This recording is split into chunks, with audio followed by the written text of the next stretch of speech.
Handy Hudsonite here. I'm going to show you where the airbag sensors are.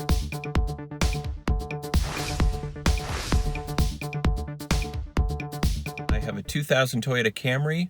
The location of these sensors is probably in a similar area, no matter what year of Camry that you have, but I'm going to show you the location of them. There's one on each side of the front of the car, and there'll be one on the driver's side, and they're located just underneath the headlight assembly. So let me show you where those are. Okay, here we are in my engine compartment. Here's the battery. So this is the driver's side of the car, or the left side. And my car was recently in an accident, and this right here is the sensor wire. The sensor is gone. It got obliterated. As you can see, my front end, though I got a different bumper at the pick and pull, you can see they didn't have green that day, but it's still a bumper. And I got a new headlight assembly. Had to bend back some of the metal here.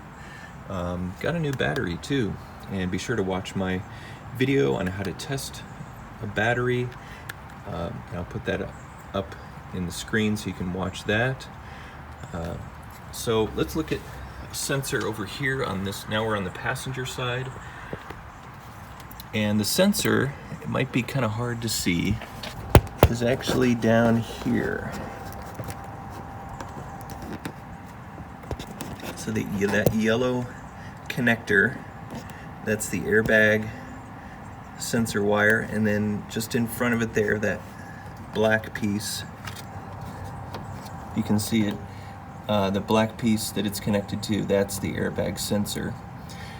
So again, right underneath the headlight assembly over here on the passenger side. Appreciate you watching. Be sure to subscribe to my channel, The Handy Hudsonite, for more tips, hacks, and reviews so that you can get the job done.